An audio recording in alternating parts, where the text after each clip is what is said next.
I tell my students, when you get these jobs that you so brilliantly trained for, that if you are free, just remember that your real job is to free somebody else. If you have power, then your job is to empower somebody else. November 2003, Toni Morrison from the Oprah Winfrey Magazine interview. In my experience, which I have a lot of, education is the key to success. Some people may say it's networking. I agree. Who you know sometimes gets you where you need to be. Some people may say it's work ethic. I agree. Some people may say it's motivation, persistency, and I totally agree. I definitely feel like it's a combination, but I also feel that the main point is if you don't have the knowledge, then how will you imply what you need to imply to get where you need to be? So, my name is Eunice Jubilee. This is my speech on civil obligation, and here's my perspective on civil obligation. Since 17, I've been working with kids. This year I turned 23, and when I was 20, I started as a applied behavioral analysis therapist. So I went into classrooms, I went into homes. I'm a very trusted individual, and I help kids on the spectrum.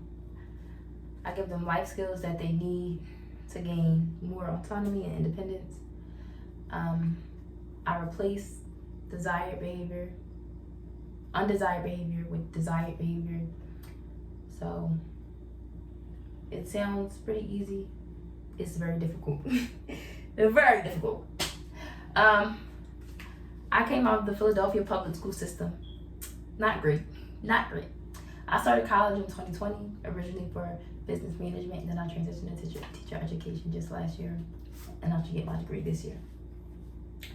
I believe that everybody has a civil obligation to children. Why? Because it improves the overall state. It improves you, it improves me, it improves the community, and it improves their life overall. The overall state. Some people may ask, what is civil obligation?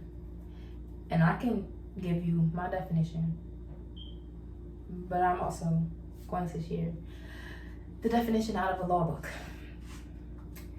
Civil obligation is a legal or moral duty to do something which may be imposed by law, contract, promise, social relationships, courtesy, kindness, or morality. And that is from LSD law.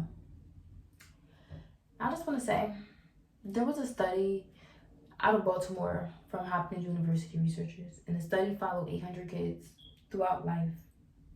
And the conclusion of the study was that kids that had a better start in education, that had more financial means, were the kids that didn't remain in poverty.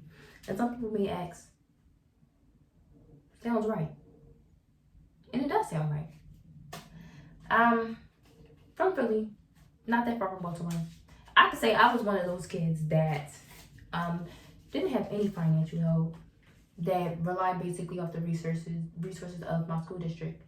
And I could say that I struggled a lot. And I could say that I struggled a lot, because I also was diagnosed at a young age with dyslexia and ASD, which is autism spectrum disorder.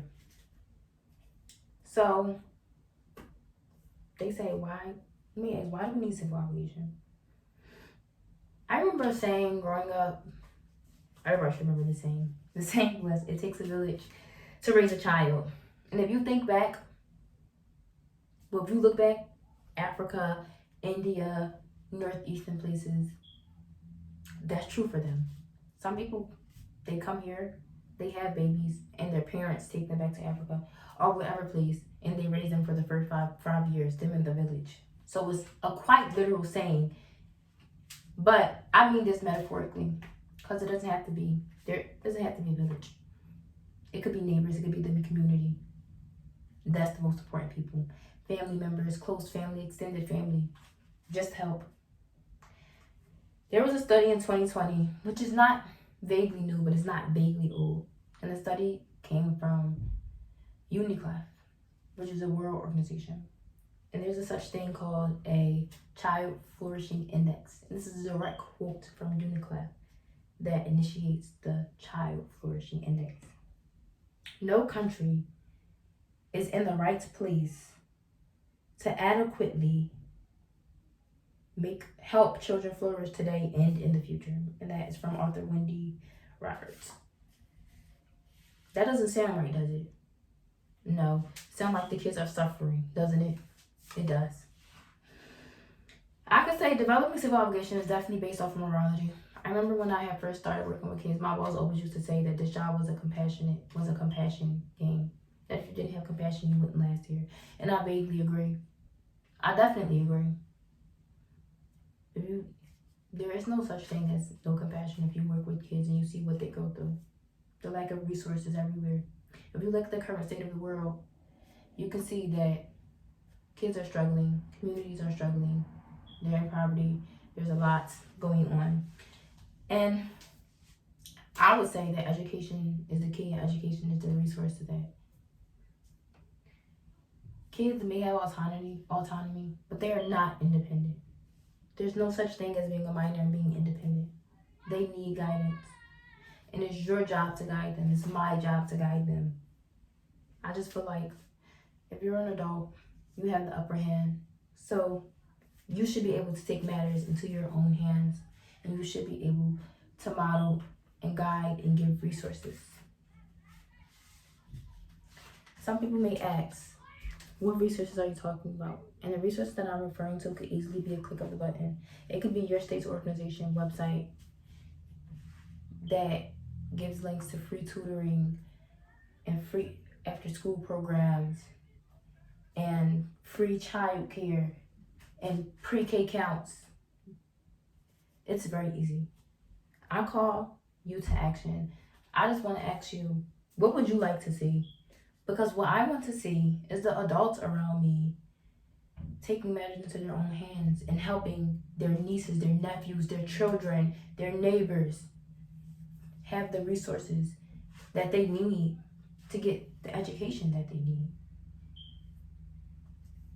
10 years from now, I'll be able to say that I helped a lot of kids and I was good at what I did and I gave out resources and I changed the whole demographic of ASD kids and I gave them the life skills that they needed to be able to grow and live independently. Yours doesn't have to be that fantastic. 10 years from now, will you be able to say that I helped one child with one resource to education? That I helped one child understand that their way out of poverty and violence may be education. It may be college, free college, community college, grants, scholarships. Will you be able to say that? I hope you will. And if you don't, what if that was your child and you weren't here? It's very easy. So, my name is Eunice Julie. This is my speech on civil obligation, which I believe everyone has an obligation to help children. Thank you.